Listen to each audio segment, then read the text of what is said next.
It's the most wonderful time of the year. To be a Samboner. It's the most wonderful time. Oh, baby, let's go. What up, Colin Thompson? How you feeling this beautiful Monday morning, Thanksgiving week? Well, it's Tuesday, but I like where your head's at because it's technically Monday, because after Eagles games, that's the first day of the week. So Yeah. it just delays it. It just delays it. Everything's excellent, Mick. I put myself this week, a little holiday, not the holiday blues, but just a lot going on, right? Everyone's got a lot going on in their lives. Older I've gotten, right, the more you realize that, the more you get out of sports, the more you get into real life, right? Just taking it in my life, there's a lot of things you're responsible for. Credit to the parents out there. Unbelievable. People work and all that stuff. I'm very blessed to be able to make a living doing what I do, but I digress. My point is, I had to put myself into your kids' shoes, because this week you have a full day Monday, maybe the half day Tuesday, and you're out of there, baby. And when you get back, you got maybe a week or two, and then you're out of there. And that put me back in my Samboner little boy spirit, Mick. I'm jacked for the holidays, baby. There you go. There you go. That's the spirit. That's what it's all about. Speaking of kids, my kid, I swear to God, quite the nerve last night. Comes stumbling down to the kitchen. Someone like that? Patrick Mahomes jersey. I said, what do you, I thought you wanted Chinese food for dinner. Are you kidding me right now? He's like, I'm just kidding. He rips off his Patrick Mahomes jersey. He's got his Hurts jersey on. Wonder who that kid takes after. Yeah. I saw the video. I was like, I know. He comes up. He's like, Dad, I just did the funniest video ever. I'm like, let me see. I'm like, that is pretty funny. You mind if I post it on the stories? Oh, he knew what you're doing. My That's life the thing. has come to, Colin. Can I post it on the stories? Mick, It'd be just like your Uncle Joe, because he can only post on the stories too. It is only a matter of time. Wait till he's 21. Oh my God. I know it's whiles away, but oh my God. Yeah. We got scary, a young Mickey. Man. It's scary. We got a young Mickey. He has somewhat of a decent sized house, but as these kids continue to get older, the wife's yelling at the door, you got your deodorant on? You got deodorant on? I'm like, Jesus Christ. First it's brush your teeth. Now let's put on the deodorant.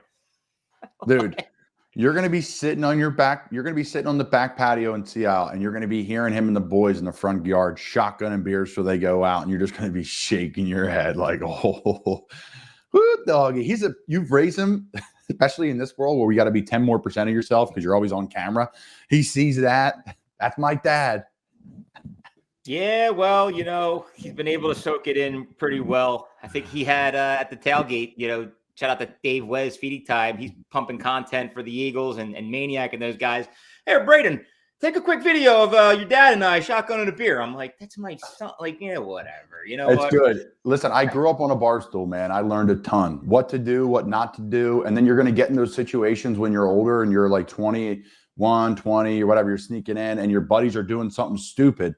And you're going to look at him and say, I'm going to separate myself. Like I've been able to I've missed a lot. Speaking of which, Colin, so we're in high gear here. We just got off that Doylestown location episode. I think we're going to eye up my hometown, Southampton, and looking back at Southampton, my first job ever, I was 12 years old and I would go into the bar, Kenny's Bar, shout out Bar, every Saturday and Sunday morning. It probably happened for a couple of months. And I would take all the bottles off the shelves, wipe the bottles down, wipe off the counters, and put them back up every single Saturday and Sunday morning as a 12-year-old. Yep. Yeah. There's something about that because you're seeing the guys that are rolling in at Saturday at like 11. You're seeing. Yeah, exactly. And then my dad and his cronies would roll in. But the best part about it is that Kenny's Bar had the ultimate arcade in the back of the bar, multiple pinball machines, the Pole Patrol, the pool table, the shuffleboard table. Like, dude, the greatest fucking arcade that any bar could ever had. What a long lost art. If you got a good arcade and a solid bar, sign me up. That's what it's all about. Yeah, you're getting the kids in the back. You stuff them full of quarters. My dad just fed me. And I think that's why I became large. Now, my dad's a big man, but my brother's like a slender build. I just ate and ate and ate, almost entertained the old men at the bar. So at the end of the bar, they had those tins, right, where they have the sauerkraut, in the one tin, and then there's the other hot dog sitting there boiling in the other tin. Oh my God, nothing better. You got a hot dog, sauerkraut, mustard, bag of chips, and a soda for like $1.50. Oh, and that's where Like him, probably free. Shout out to Not For Long Media, man, putting this thing together, and our friends over the original Fudge Kitchen, fudgekitchens.com. They ship fudge sweet treats across the country. Perfect time in the holiday season to spread that holiday cheer. Absolutely. There's no better like genuine gift, I think, than like something that warms the heart. When I think Fudge Kitchen, I think of the Jersey Shore. Kate May, can't wait to get down there for the Christmas parade early December. So shout out to Fudge Kitchen, man. That's the best part about what they do, shipping it across the country.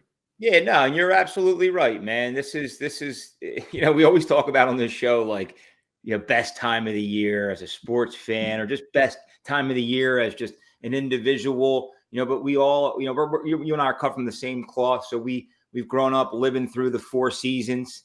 And, you know, whether you're a summer guy, spring guy, fall guy, winter guy, you know, we continue to just muscle through it. But what is beautiful about just being raised here in Philadelphia, and you're still on the East Coast, Annapolis, is that we are driven by sports and that culture and that camaraderie that it continues to bring. Now, granted, you know, last night I watched the game by myself last night. My son and my wife for the first half, they started to kind of dwindle out.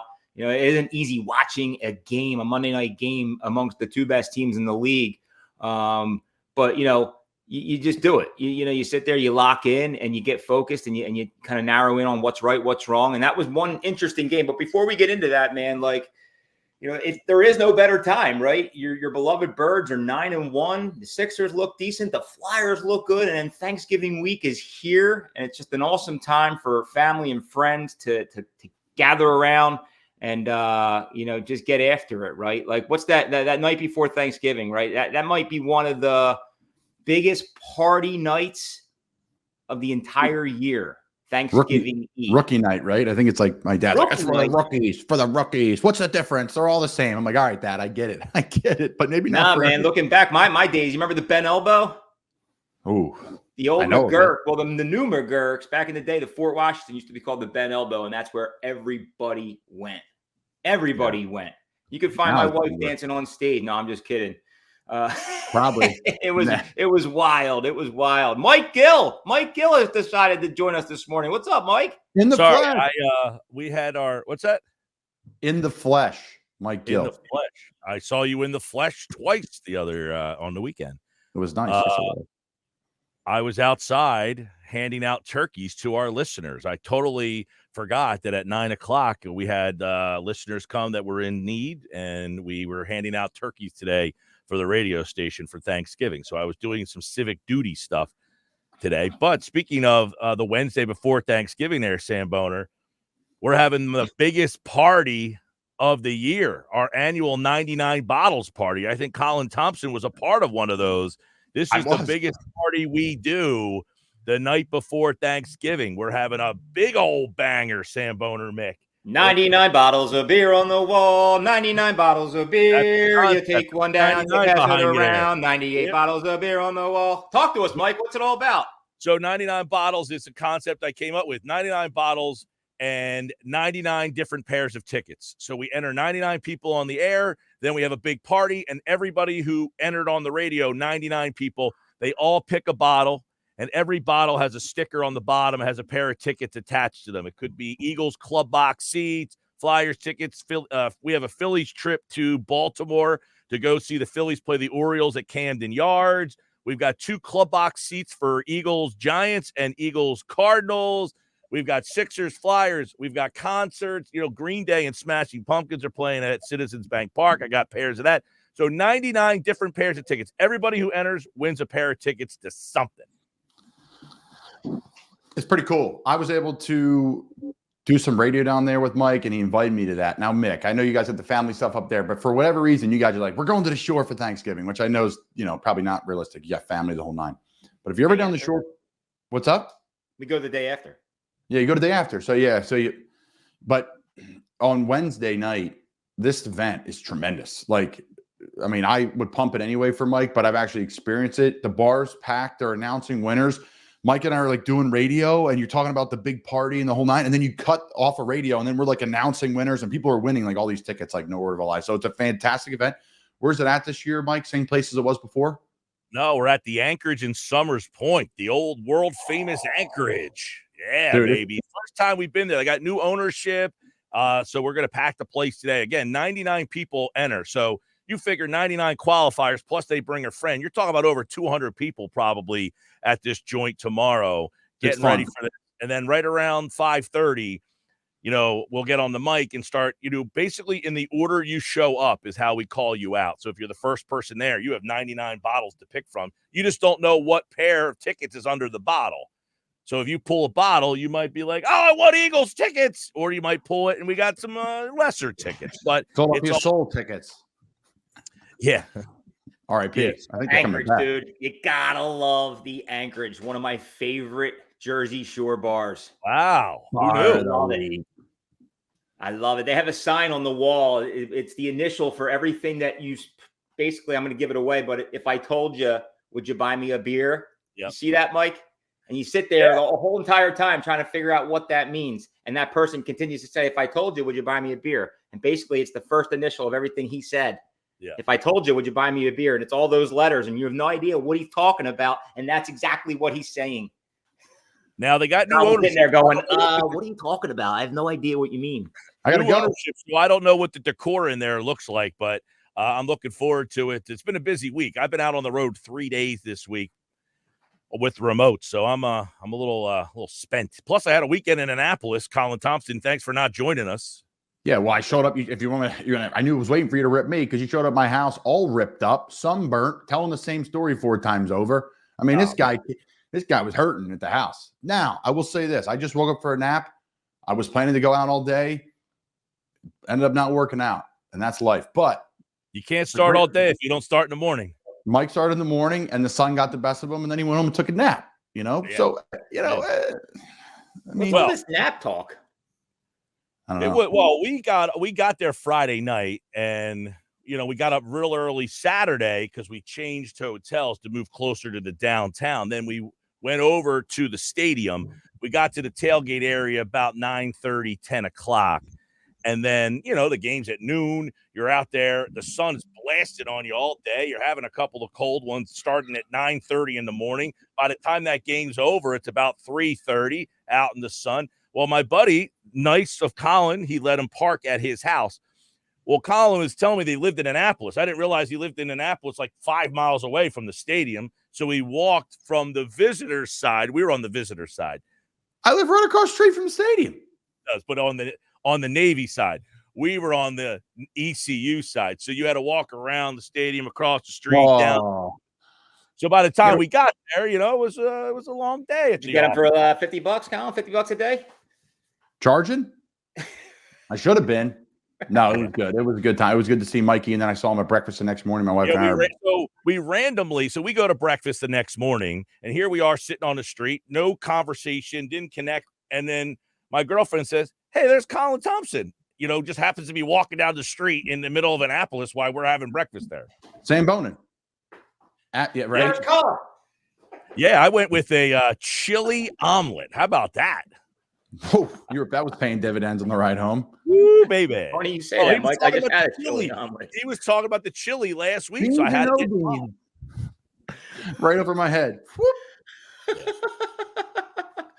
Oh my God! Look, we're always off the rails here at the Samboner Show. It was a nice weekend. We walked the Navy campus. We did all that stuff. But yes, you're right.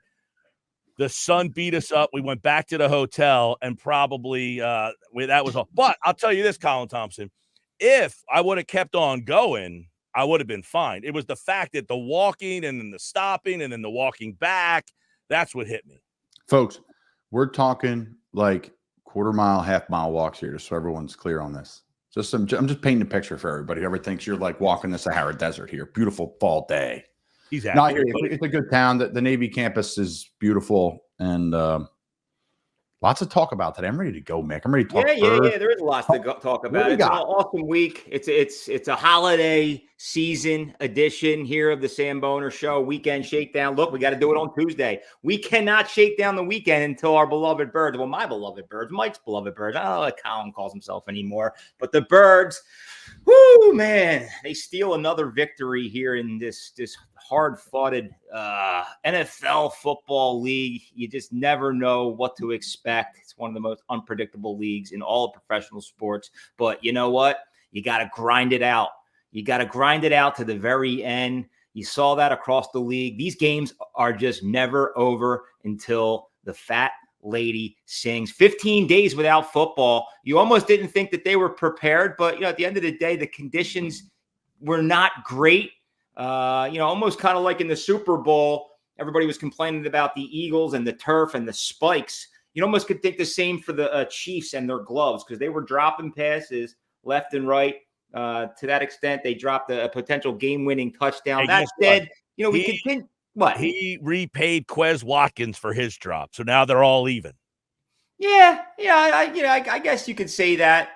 He got 84 on the Chiefs. He had multiple drops in the second half. Kelsey had a fumble, but that was also a great punch at the ball. Look, at the end of the day, you do what you do. You do what you can to win. And whatever Sean Desai said to his defense at halftime, it was the differentiator of that game. These guys came out, and they came out fucking fired up to pitch a shutout against one of the best teams in the NFL and go on to steal that game 21-17, down 10 at half. My MVP of the game is Coach Sean Desai. I mean, you got, and on top of that, guys, the veteran leadership is what continues to stand out for me.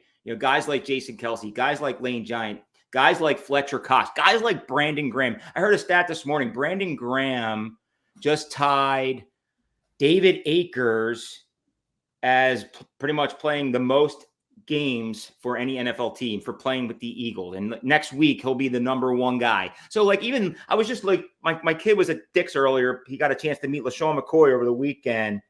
And, he came back, and I started throwing up some highlights to show him just kind of what that looked like back in 2013. And you see Cox out there. You see Lane Johnson out there. And you're like, damn, these guys are still going. They're still going. So to have that veteran leadership, man, there's something to be said about that. Floor is yours.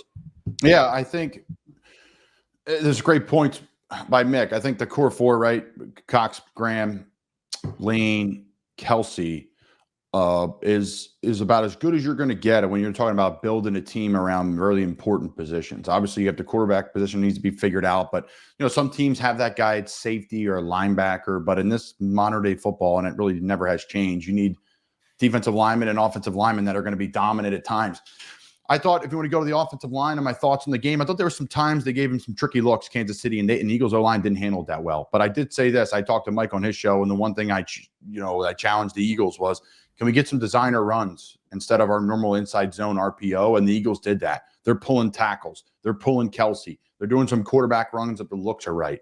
So you could see now with Jalen's feet how it caused people problems and how big they are. I still think Jalen is hobbled, and I still think Jalen is not comfortable in the pocket in pressure. I saw it earlier in the season, and then Eagles kind of went on a run and everything's fine. But early in the year, primarily against the Jets, other teams, he would just feel pressure and take off instead of step up in the pocket because it's really stout, especially in the middle and obviously on the edges. Chiefs are bringing simulated pressure a lot. What's that mean? It looks like they're bringing pressure. They're still bringing four guys. So it keeps the running back in protection. So they would play cover two behind it. And when you play cover two behind it, right, the old Tom Brady check down, you saw it a million times. You throw it to the back, and the back would make 10 people miss and get a first down on 3rd and 20. Well, that's what Spags was given, the Eagles. I could see a lot of that coming forward because he struggled with it. Instead of stepping up and knowing it's simulated pressure, he would take off and this awkward sack, and he's trying to dance like Lamar Jackson, and that's not who he is. So I know that's long-winded, but there were some good things. There were some bad things. And again, I think the Eagles, the major takeaway is they are finding ways to win games against really tough opponents in critical moments. Is it resiliency, though? Confidence, 100% confidence. That is why does the word resiliency keep being said? Because there's a lot of luck there. No, there's a lot of luck in football, tons. That's what I mean. Kansas City should have had a walk-off. That game should have been over. But then the Eagles still would have had about 1:40 left to drive down the field. So I mean, Kansas City didn't play great either. Don't get me wrong. And I think they threw the ball too much. They got two really good backs, really three in McKinnon. So wow, they got a good offensive line. Is Pacheco a running back or a receiver or both? Running back. running back, stud, South Jersey guy, went to Rutgers. That guy, he'll be an Eagle. He came to play last night. I got to give him credit. He was a quarterback in high school at Vineland. I covered him in high school. He was the quarterback of the high school team. He goes to Rutgers, and Rutgers basically needs a running back, so they make him a running back. The guy reminds me, he's like Roger Craig, man. The knees just constantly up. He's just always hipping and hopping and moving, and he runs so hard. I agree exactly with what you said, though, Colin. I thought they were getting yards and beating the Eagles' defense and wearing them out a little bit on the ground, and they just simply got away from it. And then you got guys dropping. And look, Mahomes had a couple throws last night that he probably wishes he had back, too. He actually, I think you saw him on the sideline, one throw said, I got to make that bleep and throw. I got to make that throw. He missed a couple guys, and some of them are tough. He's getting pressured. He's stepping through the pressure. He's kind of falling forward, and he has a guy wide open because he steps through the pressure, and he just overthrows. I mean, he had a couple throws where if he makes the throw, but I got to sit here and blame Patrick Mahomes because he was buying time all night. My buddy texted me. He said, the Eagles aren't getting enough pressure. I said, what are you talking about? They're all over this guy. He's bebopping and skit-scatting all over the place. And I agree with you, though. I think they could have ran the ball more and shortened that game up because the Eagles, let's be honest, they played a C- game offensively, and I'm being kind. Well, the bubble screen, can we rip that page out of the book for a little while here? But he allowed them to regain some confidence in the offense because they kept giving punt. No consistency with the Chiefs offense, I thought last night. Yeah, I agree. I don't think we saw good both teams. I don't think we saw good football from both teams. It was a very C- average game. At the end of the day, mistakes are what cost the Chiefs the W. And we were to capitalize on that. Now, granted, Hurts did step up, but there seems to not be a ton of urgency from him all the time. It's almost like he needs kind of a kick in the ass. He just sits there and he's very monotone throughout the entire game. And then when he's got to turn it on, he turns it on. But when they're tied or trailing this year, Hurts, second in the NFL in completion rate, first in passer rating, 72% completion, 1,500 yards, 11 touchdowns, 1 interception, 113.4 QB rating. He also leads the NFL with 44 carries, 204 yards, and 6 touchdowns. That's when the team is losing or tied. Hurts, I mean, it's crazy. This year, if you're looking at MVP odds, you're not watching a season where there's a definitive MVP where, wow, look at the numbers this guy has. But that guy has been the MVP without the numbers. I mean, the numbers don't jump off the page like this guy's having a crazy year. But what he does and means to this team it's unquantifiable. Is that a word? Yeah, no, Mike, but I also think that both of their performances still keeps your bet intact. Hey, that thing dropped. I got it at plus 2,500. We looked yesterday; it was plus 1,800. I didn't look yet today. There you go. Probably if he wills them in the playoffs and he continues to play at that high rate, this guy's so mature too. For the serious show I do, I got to know more about the league than just talking Eagles. So I watch his press conferences. This guy's unbelievable. He's answering questions better than guys that are 14, 15 years. CJ Stroud, by the way, for the people out there watching, wondering what the heck we're talking about. Yeah, we're talking about CJ Stroud. That was Mike's bet a couple weeks ago. Fellas, I want to continue to stay before we do this. But I want to continue to stay on the Eagles Chiefs talk, but I want to tie it into the rest of the league if we can, kind of get some takeaways from the league. Before we do that, let's just give a quick shout out to some of our sponsors. Pete's Famous Pizza. Pete and Gus continue to hold it down there in Logan Square.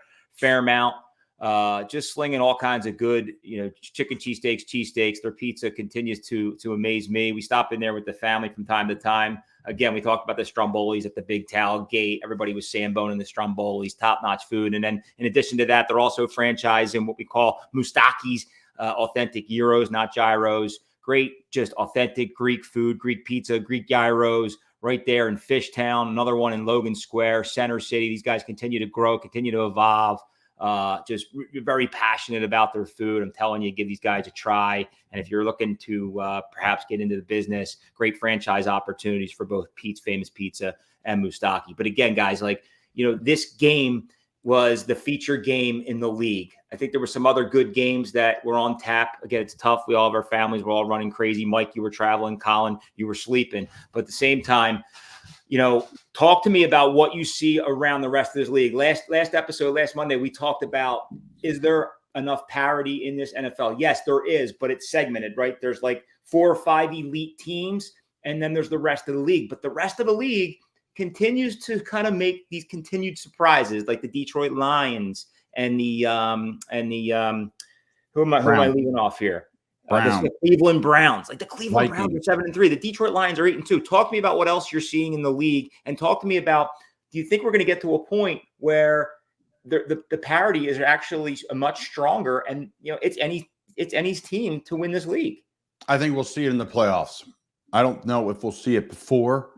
I think there's going to be all these 2-3 teams could win it, but I think there's so much parity in this league. I think this is the pure definition of any given Sunday, this current NFL, because at any moment of time, these backup quarterbacks are winning games. These teams with great defenses are winning games. Buffalo buried. They're done. Fire the coordinator. 32-6. Boom. We talked about this in the show last week. They're done. Josh Allen's done. Everyone's emotional. A couple weeks before, Niners, 3 in a row. They're done. Smoked Jacksonville and beat Bucks by 2 scores at home. So, like, at the end of the day, this league is ebbs and flows. You see it. That's why when we talk about Jalen Hurts and we're talking about, it takes, maybe it takes a little bit to get him going. I don't think so. I think the game's called differently when the critical moments with him. Well, and Mike, you also touched on it too. Like there's winners, there's losers, there's that toughness that Philly continues to bring. Like they showed a lot of grit last night, right? That defense in particular, that's an unbelievable feat to shut a number 1 team, Patrick Mahomes, Travis Kelce, and shut them out in the second half on Monday Night Football in their own stadium. And you're down 10 at half at Arrowhead. You're against Mahomes and Randy Reed, and you just find a way to do it. Andy Reid off the bye week. Off the bye week, right. Patrick Mahomes had won 14 straight games in November. His record in November and December is 38-9. Guys, the Chiefs have not scored a second half point since October 22nd. Crazy. Think about that. Whoa. What was that stat? The Chiefs, the second half takes away from the Eagles a bit. The Chiefs have not scored a second half point offensively since October 22nd, the week before Halloween. Mm-hmm. See that things are it's very skewed. I had an article up earlier. I wanted to share. It was basically like playoff predictions analysis, and then basically like your percentage to not only make the playoffs but get to the Super Bowl. And like the Chiefs were 35%, the Eagles were 33%, the 49ers were like 34%. It was 14 that chewed up most of the 100%, and then there was a bunch of 2s, 3s, 4s. But like, is it that much of a jump? Yeah, it is. So? I'm speaking out of both sides of my mouth a little bit, but I'll say this: to me, it's the core 4. We went over it last week. Eagles, Niners. They're the 2 that are scary. Like can really beat you in a bunch of different ways. That's to me the sign of a really good football team. And then the other side would be, I think it's Ravens and Chiefs. The Chiefs will get going. Andy Reid's no dummy, and those drops will not happen like that again, even though they do lead the NFL in drops, I think, with 22, 26. Well, we were looking at this yesterday. The Eagles, we were talking about this. Has the Eagles season been a bit boring? I don't know if boring's the right word, but think about like they haven't had a high-profile game, and then the Phillies kind of knocked them off the map, and then they came back. There was like a Phillies hangover leading into the Dallas game where you were just like, oh, that Phillies lost. And then you beat the Cowboys, and you're like, all right. And then you have a 15-day layoff. It was like you couldn't, like, there's been no flow to this Eagles season. And then last night, you've got to find a game to lose somewhere. Are you going to go 16-1? Is this team going 16-1? No, it's interesting, Mike. You say that though. Like, look, I hate saying this, but like, we could have easily lost to the Cowboys. We could have easily lost last night. Like this stretch of games coming up, like you're looking for games. All right, you're on the road against the Chiefs. You play a C- game and you still win that game. So it's like you're going to have a game coming up here that you're going to lose where you're probably disappointed in the loss. But big picture, this team is just grinding and finding and grabbing and clutching. And now, can you do that for 3 straight weeks in the playoffs? That's my question is, yeah, you can find ways to win these games against Washington and Tampa Bay and, Kansas City? but, well, can you beat Kansas City, San Francisco, Dallas, Miami? That's my point. Can you do that can you win like that against 3 quality opponents 3 weeks in a row? My point is you're doing it against lesser opponents. You're finding ways to win. And yes, you're spreading out the ones against the good teams. Miami was back here. Kansas City's all the way down here. Can you do it back to back to back weeks where you can do it? That to me is what we're going to find out in this stretch here. Can you do it 1 week against Kansas City, then followed up against Buffalo? Do it again against San Francisco, because that's what the playoffs are going to look like. Yep. You got Bills, Niners. Your latest NFL rankings are Eagles 1, Niners 2, Chiefs 3, Detroit Lions 4, and the Cleveland Browns at 5. Wow. Again, that's a good sign, right? That's showing me that this league is starting to get stronger as the year goes on. It's not just going to be 2 or 3 teams. At the end of the day, I'd love for the Eagles to go make the Super Bowl and play somebody different. But Bills, Niners, Cowboys, Seattle. And then you finish Giants, Cardinals, Giants. So, like you brought up a great point. Can you win these close games? Do they matter? Yeah, this is the NFL. You're going to lose these close games. And, it gets to the point, too, like Matt Rule, right? A lot of these coaches can't beat yourself. You learn how not to beat yourself. Then you learn how to really not lose. And then when you stop losing, like beating yourself, like constantly, then you learn how to win. There's another way to look at it, though. Like, the Eagles forced Kansas City to play bad. Like, at the end of the day, like, yeah, Patrick Mahomes was insane, but there's a reason why those guys are just dropping balls. They're professionals now. Like, all right, 1 drop, I get it. 2 drops, 3, 4 drops, 5 drops. Like, eventually, like, you're beating yourself, yeah, but, like, you're facing a team that's really good. I think that's what people have to understand is, like, oh, man, Kansas City should have won that game. How many times do you go through NFL schedules and look back on the season and say, that was close, well, that was close, well, that was close. So Eagles are right on par, right on track. I don't think Philly can have nice things. I firmly believe it. They are doing completely fine. Like, I grew up my whole life sitting there like, wow, yeah, you're right. Like, Eagles aren't a complete team because, the running game wasn't where it was this week, but they won by 20. Oh, the defensive line, they're just not getting home, but they win by 12. Like, what? Like, they're really, but it's that type of year. Like, I don't want to sit here and, label it the win's a win, but, you heard Kelsey last night. Like, it wasn't pretty, but we'll take it. You were talking about yesterday, and this is the Philly mentality. It's the season is more fun when you're playing as the underdog. When you're playing the season with expectations, it takes away some of the enjoyment of being the fan, because what do fans like to do? They like to bitch and moan and complain. The fan loves to act like they know more than the coach. They know more than the GM. And when the team keeps winning, they know more than you, and you as the fan can't handle that because you believe you could do their jobs better than they can. Ooh. I mean, it's interesting, Mike. As a player, I agree with some of it. I'll say this, like, I just firmly believe that Philly does not believe that they can have nice, shiny toys. Well, think about Philadelphia's best seasons. The 93 Phillies, they didn't even win a title, but we love that team because it came out of nowhere. They were underdogs and beer drinkers. The 01 Sixers, no one thought that team was going to the finals, but it was Allen Iverson and all these hardworking guys. That's what they're our favorite. Phillies 2 years ago, they barely made the playoffs. This whole Phillies fans would rather the Phillies won the Super Bowl behind a dog mask because they were the underdogs. Nobody. Yeah, we got to come up with a list. That's a good list. Top 5 or top 10 all-time Philadelphia teams. Now the Phillies are not. The Phillies are not underdogs. The Eagles are not underdogs. The Sixers, they love the fact that Harden's not around, probably because now it makes them an underdog because they don't have the big 3. Listen, you're right. Last Philadelphia team that won a title with expectations was the 83 Sixers. The 08 Phillies, no one thought that team, they had gone to the playoffs the year before, but you didn't think they were going to win the World Series the next year. And then 9, 10, and 11, they had expectations, and those seasons weren't as fun. They were grinded like, you were like, we have to win the World Series. And then you don't, and you're like, oh, my God. The seasons that we all enjoy are the ones where they come out of the blue and surprise the heck out of us. Vince Young, what did he say? Dream team. It's a dream team. You can say that, Mike, but I have to disagree a little bit with respect to the Phillies 22 versus 23. I mean, they were still both extremely fun years. Oh, no doubt. I thought you were going to go another direction. The expectation levels do change when you come out of nowhere. For the Phillies this year were huge, Mick. Huge. Yeah, quick shout out to our good friends down in Maple Glen, Pennsylvania. Verona Pizza continues to crush it. Rookie of the year on the top 10 Samboner's cheesesteak list.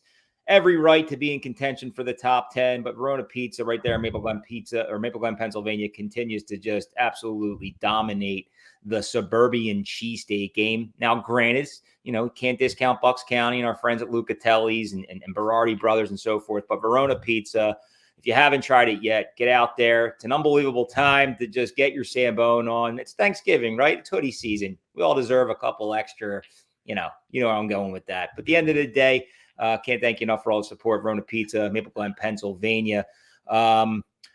Quickly, just going to recap my picks because I continue to be Mickey Mush. I thought I was going to be Mickey Moneymaker this weekend, boys. I had the lock of the year with Carolina Panthers. I was going for it. Only getting 10.5 against the Dallas Cowboys, but unfortunately, I continue to be Mush. Lost with the Jets, but did pick up a W with the Bears. On just a flip end, I had a 5-player anytime TD parlay riding going into the Jets game. All I needed was a touchdown by Garrett Wilson, and I would have collected a pretty good chunk of change. And unfortunately, that guy just doesn't score touchdowns, let alone even get the ball. And what can I say? Mickey Mush lives another day.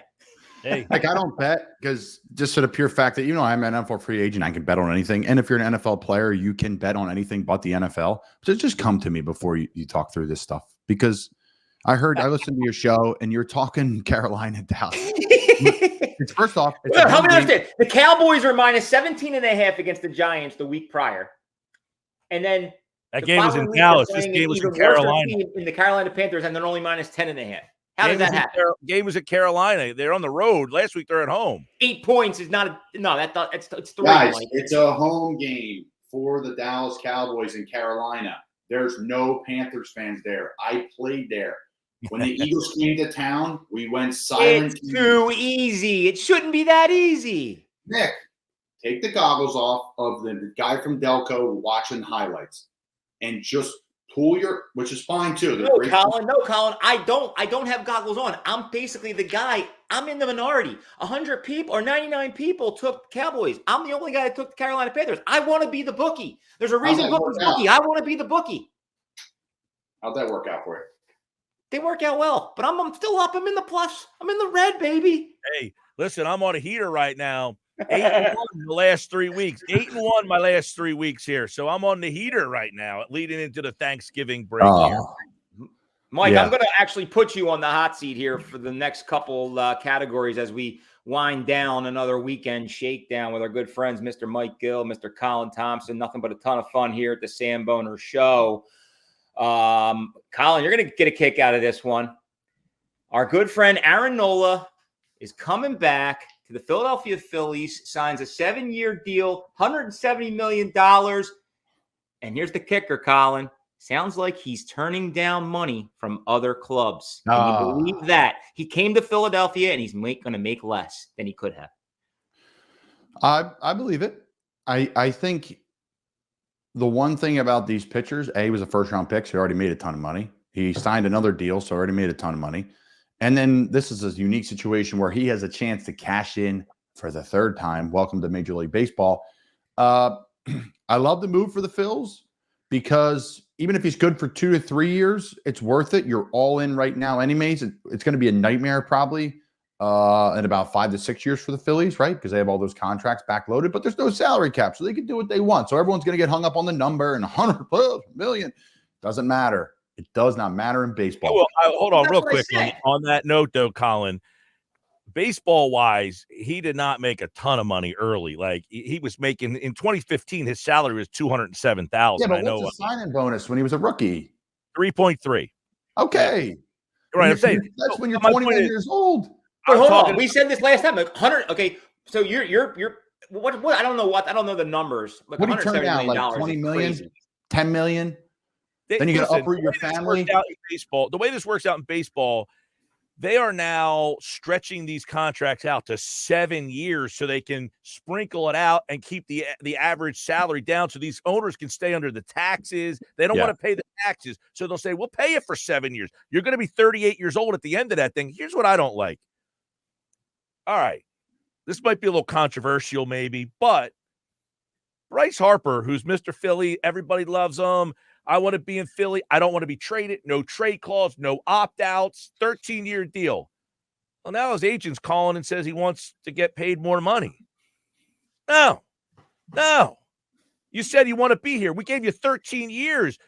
You need to have the foresight when you sign a 13-year deal to know the market value is going to change. You can't say, you know what? I've outperformed that contract 4 years in. I love this place. I've done everything here. I want to be in Philly. I don't want to be traded. But I also want more money now. It's a bad look, I think. I get it. And look, I'm saying he is underpaid. He is below. He's the 25th highest paid player, I think, in baseball or something like that. He should make more, but you need to think about that when you sign that deal. No opt-outs. And the agent says, don't worry about opt-outs. Don't worry about no trade clause. I'll ask for more money in 4 years. I'll get it for you. You're setting a bad precedent because now what happens? Trey Turner, how long's his contract? Well, I'd like to get paid more money. You sign these contracts with the precipice of, we got these guys on good values for a long time. We gave up years where we're going to get below market value at the end of that contract, and you gave up salary to get the longer time. So you can't have it both ways. And I think that's a bad look for Harper, and I think he deserves a raise, but don't ask for 13 years then. You just can't do it. Great point, Mike. What are your thoughts, Nick? What do you think about Aaron Nola? Yeah, no, I mean, I think it sets us up to, give us a better chance, or at least more confidence, or as Mike would say, kind of the expectation moving into 2024 in this season. I think, it's a bona fide 1-2. Let me ask you guys this question. All right. This team has lost in the World Series. Then they got back to the playoffs and lost and got upset pretty disappointingly. Epic choke job, I would say, against Arizona. 100%. Can you run it back with the same core for a third year and expect the results to change? Or do you guys think you have to kind of get a little weekend shakeup into this roster? Oh, I think you can 100% expect the results to change. I think, you continue to build upon just that chemistry in the clubhouse, the camaraderie as a team as a whole, the friendships, the partnerships, and just, you learn from the mistakes that you made, and you look in the rearview mirror, not only last year or the year before, what can we continue to do to get better? Because Mike, we talked about it 4 or 5 weeks ago. The 2023 team was a better team than the 2022 team. So what makes you think that the 2024 team is not going to be better than the 2023? And the strategic moves in the middle part of the team to the back end of the team, they make the difference. Just like any sport, the big dogs will carry you, but who is clutch, who can do a little bit of everything, who can play multiple positions in the field, who can steal a bag, who can be creative. Like, again, I'm not a baseball I don't know the ins and outs of it, but I know this. Those guys, those unsung heroes that are clutch and tough and dialed in and work hard and buy into team in any sport, they are what wins you and loses you key games throughout the season. May not win you a World Series. They're not going to come up and hit a walk-off grand slam. That's Bryce Harper. He gets paid the money to do that. But in those pivotal wins at the end of the year or maybe early in a playoff round, that's who the Phillies will probably add or subtract, those bottom of the lineup guys. And I think that's the difference. Yeah, and that roster, Mike, is still, yet to be. I mean, the Castellanos could get traded easily. Jack in the back. I don't think easily, by the way. That's a bad contract on Castellanos. That's the Producer Jack in the back weighing here. And a great point. Mahomes got a 10-year contract redone because of the market. Different situation because there's a salary cap in the NFL. There's no salary cap in baseball. And that makes more of a reason to redo the contract. Yeah, for Mahomes, because they want to restructure the deal to keep the cap situation. In baseball, they paid him more. They paid him more. They're paying Mahomes more when he restructures. Oh, I know, but sometimes you restructure the deal. Some guys get more money up front to kind of manipulate the cap down the road or for this year or that year. He got there's a no cap huge in raise, baseball. Mike. He got a massive raise. So Bryce Harper agent going to him and saying, "Hey, Bryce should get a raise in a non-salary cap league" is way easier. I'm not disputing that. How did they pay Mahomes is my question. Where's the money situated to He's still taking a cap. I bet you he took a bigger cap hit with the more money he took. Yeah, but I'm saying for what year? That's my point. When you're dealing with a cap, you might say our cap situation in 2027 is better. Let's move him and give him a raise starting then because our cap, you know what I'm saying? Like you're moving the money to manipulate. You don't have to do that in baseball. Yeah. So that's why I don't blame the agent at all for reaching out. Money Listen, to me. the agent's doing his job. My point, Right. what I was making is, okay, Mick, you're a fan. You love Harper. Does it annoy you a little bit that because here's the situation. By Harper now going there, Turner might go, and then Nola might go, and then you get to a point where this team is priced out. This team is what it is because Bryce Harper took less money. Nola took less money, so you can keep the team together until you can't if everybody keeps asking for more. Sidney Crosby. I have to stay out of that business conversation. Again, like Colin said, I don't know enough from a business-to-business standpoint. But that said, if he's proven his value and he feels that he is better than Mookie Betts, for example, and deserves to be paid more than Mookie Betts, then here we go. Here comes Slick Rick. Here he comes. So per this cap breakdown, Mahomes' cap hit from this right now 2023 through 2026 increases by $39.2 million with this new contract. It does go down, but in 2027 through 2031. 2027. What did I say there, Colin Thompson? I did that without any research. 2027. I said they probably kicked the can. That's what Howie Roseman does so well. He kicks the can down the road, and then they restructure. They go to the player and say, hey, let's restructure your deal. We'll give you the bonus money this year and pay you up front, and then down the road, you take less money. You help us out. What are you doing with your hands? The opposite, based off what I'm reading this, Mike. It's their cap is actually higher these current 4 years, and then their cap drops in 2027 if this report is all accurate. That's what Mike's saying. Yeah. Right. Oh, I thought Mike's saying they're opening cap now. No, they're not opening cap now. That's what I'm saying. He's on the books now. Kicking the can down the road. No, the can is now. The can is now. Well, no, I'm saying the Eagles kick the can down the road a lot. This team may say, we'll do it now because we need something then. So we'll give you more now so we can open up stuff. Yeah. I don't understand it in this non-salary cap league. Pay the man and pay him what he's worth. Keep him happy because at the end of the day, listen, it's not worth the drama. And Bryce is doing his job. His agent's doing his job. And people don't understand. Fans do not understand. And especially someone where the checks have stopped. My checks have stopped. Totally understand it. I'm just saying in terms of keeping this team competitive and where the fans want it, at what point does the owner run out of checks to write and say, I just can't keep giving you more and then you more and then you more? That's all. I understand. I think he's underpaid. I think he has surpassed his value of the contract he agreed to. Right. But that's guys like Mike Stroud are probably overpaid at this point. That's what you walk into when you sign a 13-year contract. That's all. All I have to say to all of this is, let's go Flyers. Let's go. That's right. Flyers. Here at the Samboner Show, we cover it all. And I threw it in there, Colin, because I knew you were going to get a load of this. After 18 games, your Philadelphia Flyers have 10 wins? You shitting me? How about this? 5 in a row. And they should have beat the Sharks. So that was an abomination. I'll tell you what. My Flyers was the only team I really grab hold of in Philly, especially as a current, for NFL free agent. My Flyers, our Flyers are rolling, and they're fun to watch. And I get it. Oh, it's only a matter of time until they get their 10 losses. Listen, I think this team's different. I do. No, I think they're a playoff team. I have no idea. They're probably have to make a move at the deadline. They're probably going to be sellers anyways because they'll be smart. They could do an addition by subtraction and bring in a veteran or maybe bring in a younger guy by trading a veteran and a up-and-comer, but he's not in the lineup for another team, and they have a veteran presence that will do more for a better team. They have the cap space coming. I'm just excited. The Tortorella is fantastic. I mean, the head coaches in this Philadelphia market are really strong, and Tortorella, you can argue, is up there with the best of them for what he's doing with the talent that the Flyers have on their roster. Good goaltending, tough team to play against, up and down the ice. They're a pain in the ass.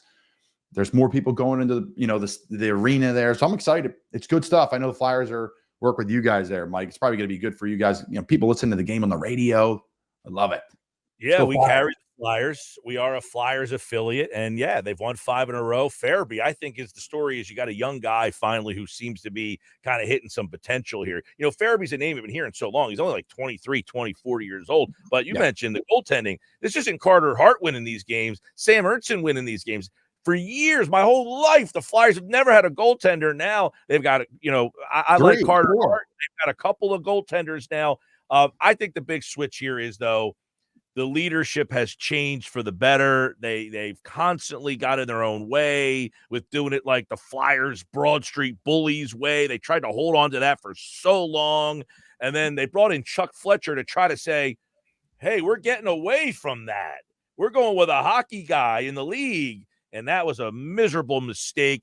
And now you've got kind of a new school Flyers group. Like, I don't care, like if you don't have ties to the team or you do have ties to the team, but I think Briere's a smart guy and Keith Jones is a smart guy.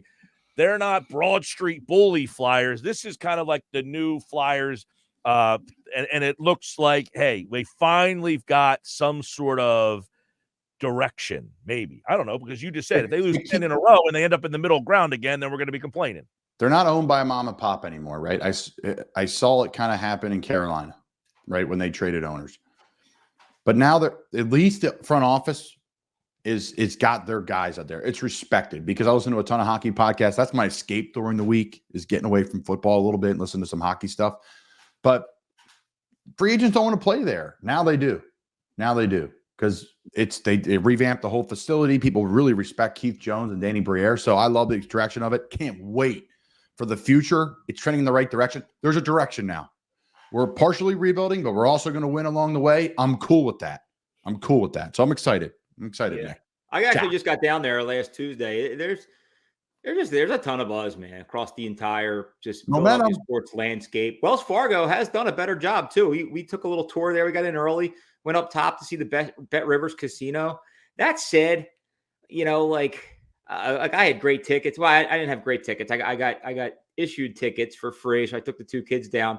By halftime, I'm sneaking down. I'm sitting 5th row for a Sixers game. That said, if it was a Flyers game, hockey game, I would have stayed put because I think the experience at Wells Fargo Center watching a hockey game is much, much better than watching a basketball game. But overall, man, you know, all 4 Philly sports teams continue to just do well. And it's just going to continue to drive businesses here in Philadelphia.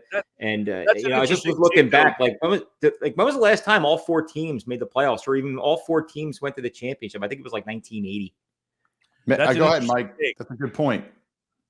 Well, he was talking about the experience. See, yeah, my girlfriend, she loves going to Sixers games. And I think the Sixers is like an ADD, man. They've got something happening all the time. I mean, cannons shooting, this guy's going over here. They're doing backflips. The Sixers. Lots of music. Yeah. Well, I mean, it depends. What are you there for? Are you, like, they are constantly entertaining the crowd. She loves if you're not a basketball fan, you're entertained by that. Now, the Flyers, I've taken her to Flyers and stuff, not as into it. So I guess they're not as good either. I refuse to bring my wife. She's never been to a hockey game before. She's from Houston, Texas. They don't have hockey down there. She's never been to a game. I will not take her until they're good, until the place is buzzing and had the same experience I had as a kid. I can't do it because I took her to a Phillies game. Aaron Nola's first start. The place was empty. I mean, empty. And I'm trying to explain to her what it used to be like a couple of years ago. And she's like, okay, great. Yeah. Listen. But I mean, yeah, go ahead. Now, like, right? Because that, you guys know, that scars you down the line when you want to go to a Phillies game and, you know, your friend or your wife may be like, it's just okay.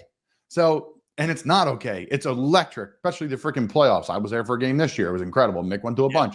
So, yeah. But this is just around the clock anymore, man. If when all four of your teams, including even the Union, I hate to leave out the Union. I think they do incredible things for the city. And then just lately, now not the Temple football, Colin, put that hat back down, go back to singing Christmas carols. But we just brought on another professional team. The Water Dogs, Michael. The Water Dogs. Not the Water Dogs, the Water Dogs. Shout out.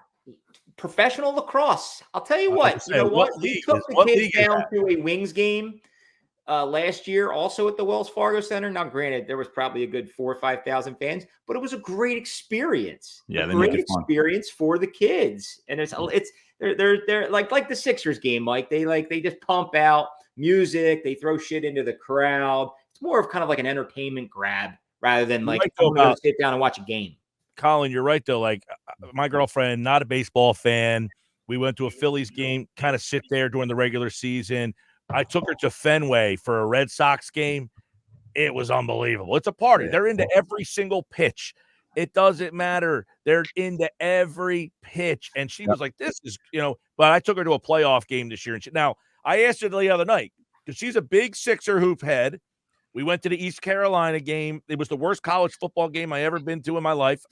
The offensive coordinator got fired, by the way, because they were so inept.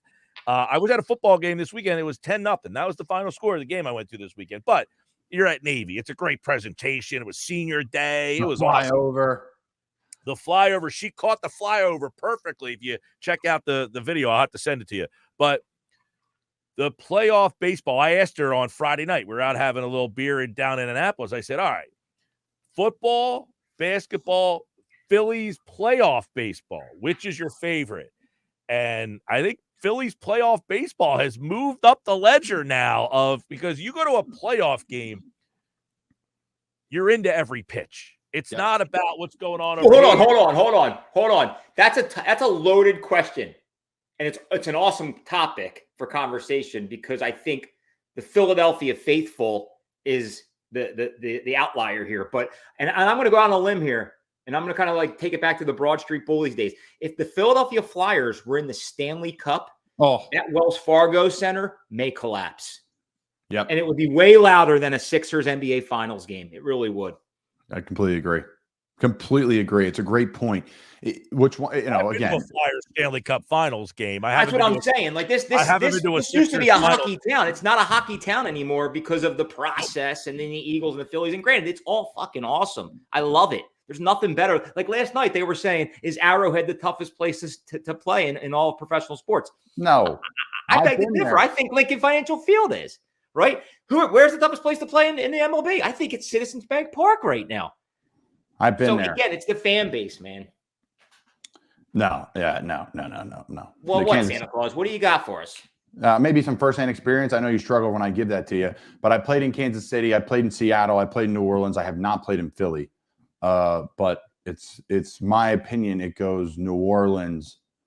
It goes not Seattle. Right now. Yes, New Orleans when Drew Brees was taking the team to win. Yeah, I'm saying like in the moment right now. Like, and that's why I'm saying like if the Flyers get back to where they used to be in the late 70s, 80s, and that place continues to sell out and they make a Stanley Cup run, which is likely not going to happen this year, but if it eventually does start to get to that point where this whole entire city starts to shift gears from basketball to hockey, I'm saying that may be one of the more added elements of sports. Like there's something to be said about like Philadelphia Flyers fans, the true like nitty gritty Flyers fans. I'm one, but I'm not like a diehard Flyers fans. They get after it, man. I'm going to throw two NFL ones that I think could be because I don't know. I don't think Cleveland's going to make, but if Cleveland was really good, it feels like Cleveland, the dog pound that place could be pretty. It's a shame, man. That fan base is tough. They're about as tough as they come. We just talked about that. My brother and I, like, I could easily be a Cleveland Brown fan if I lived in Cleveland. And then the other one, I think that Detroit, a playoff game there with that roof and the noise in there. A guy told me yesterday, I was doing my show at the Ocean, walked up, he was telling me, started talking about, he said he was at a game at Detroit and it was so loud in there. And it's because like the roof and everything, but that team is legit good. And they're going to get a home playoff game for the first time in 900 years, it seems like. When was the last time they had a home playoff game in Detroit? That place is probably going to be Dan Campbell, man. Guy's really impressive. And they happen to they kick off the Thanksgiving Day festivities here in a couple of days on Thursday. People wanted to kick them off Thanksgiving. See? No, like so. What? Like, here's just a quick question. What's the first two teams that come to your mind when it can be college, it could be pro, it could be anything you want. High school. What are the first two teams that come to your mind that symbolize that Thanksgiving Day tradition? Penridge and Quakertown. Penridge and Quakertown, he says. Millville and Vineland, Holy Spirit and Atlantic City. I'll go, but really it's Detroit and it's Dallas. Yeah, Detroit and Dallas, obviously, right? NFL wise, But yeah, just in general, but yes, NFL wise too, of course. They got kind of away from that, the whole high school Thanksgiving Day. They're starting too early. They're starting too early now. Lower Cape May used to play Middle Township, the big game. They can't do it anymore. The Anchor Bowl. The Anchor Bowl. They can't do it anymore. Oh, here he comes. Why can't they do it? Like it was Archbishop Wood and William Tennant, Colin. Like, why don't they do it anymore? They moved the season up so early now. And in New Jersey, I don't know about Pennsylvania. There's actually still games on Thanksgiving here. Not a lot. Like Atlantic City and Holy Spirit are still playing. I think Millville and Vineland, it's one of the oldest in the country, that one. They're still playing. But that's about it. I think everybody else is pretty much done. Mick, they're starting like mid-August, bro. So by the time it gets to Thanksgiving, the season's over. Been over for a month. You can't do that. Well, in New Jersey, the playoff systems have changed too. Right. And well, the basketball season's already started. In New Jersey, they added a true state champion, and to do that, they had to add another week. And one of the things that the NJSIA wanted to establish was they wanted to give kids more time between the seasons to rest. I think that's an excuse. But yeah. What do you got for us, Jack? I was going to say, as somebody who's had the early mid-August season start and also played in a Thanksgiving game while basketball season's already started before the football season ended, I've heard it's because of player safety. It's a useless thing. They consider it a useless game that it doesn't count towards the record. They want the players getting hurt. I even think if you started the season September 1st, I still think that's why. I don't think Hapro Upper Moreland play anymore. I haven't been given a reason why, but I think I coached. Jack, you going out to the field on Turkey Day? Maybe throw the pig around with the boys. State championship. I gotta work. Ever since the PIAA came into play, when the 4A, 5A, they built the brackets and they went on to win the state championship. That's when it all stopped. Same thing here. Think about this though. Yeah, think about this. In our league down here, Mainland is the only team that is still alive playing for a actual state champ. They're playing, I think, on Sunday at Meadowlands. They're playing for the true state championship. But every other team, this doesn't affect. But they made the rule for the one team and discounted the other 300 schools. Now, Atlantic City and Holy Spirit are playing on Thanksgiving. Neither one has had a game in 3 weeks. Yeah, it's a recipe for disaster. But I think another factor too, Mike, and not to take anything away from those schools, it's cool. I think it's such a cool tradition. I wish they would get back to it, like waking up and going to watch your local high school team play. But now, especially here in Philadelphia with the Preps, LaSalle's, Woods of the world, there's D1 caliber players on the field now. There's just no reason to risk their futures. Yeah. And talking Gill's point about the 3-week break, as somebody none of my teammates really cared about the tradition in the sense that they were pissed off that they had to practice in the bitter cold for 2.5 weeks. It was almost like it was training camp, but just in November. Because you had what's that? For who? For what? For the community. Think about it. For the Doylestown location episode. That's we had that tournament here in Ocean City. They have that thing in Ocean City the first weekend of the football season. That battle by the beach. The battle by the beach, Mike. I played in it. Fumbled the first play of my career. Turnover. Well, there's 10 teams that play here on that first weekend of the year, and you're figuring these teams played August 26th, and now August, September, October, November 20th. These kids have been playing so early in the season. They play 2 games before they even start school. Which whole purpose of being on a high school. Come on, man. The whole purpose of being on a high school team is your friends come out and support you. Your friends are surfing while you're playing football. No, I completely agree with that, Mike. I'm just saying, as a player, my senior year, there was a teacher strike in Philly. So we didn't go to school for the first 2-3 weeks of our season.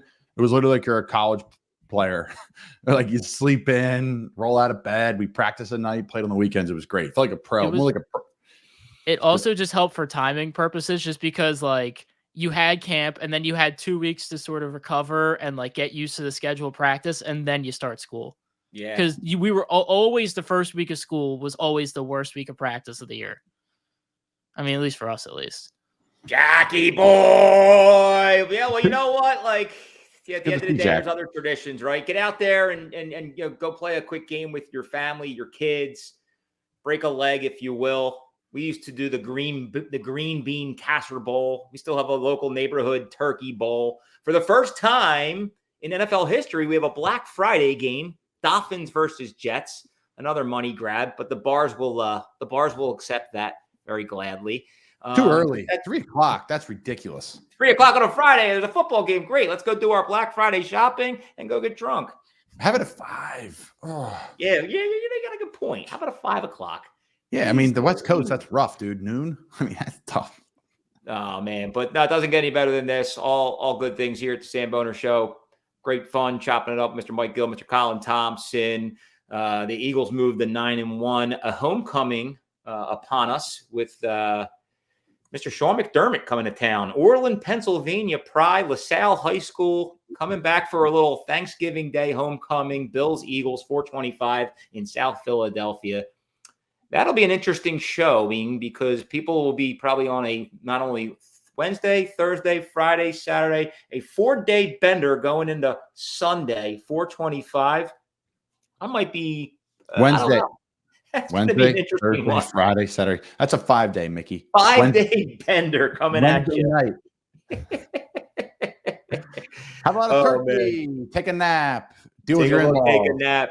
Appreciate everybody tuning in. Appreciate all our sponsors: the Original Fudge Kitchen, Pete's Famous Pizza, Mustaki Authentic, Giro's, Verona Pizza, all the location episodes, all the local businesses. Nothing but love out here in the Samboner hood. Till next time, hope everybody has an unbelievable Thanksgiving. Stay good, stay healthy, stay safe, be merry, drive responsibly, use your Uber, baby. No way, no other way. So promo code Mick for 10% off. Promo code. Samboner out. Love you all. Samboner out. Thanks, Mike. See you guys. Have a great Thanksgiving. That Sambone, and baby, it's on. Driving 45 minutes just to grab a bite. Know that it's worth it when the neon's in sight. My mouth starts to water, my knees get weak.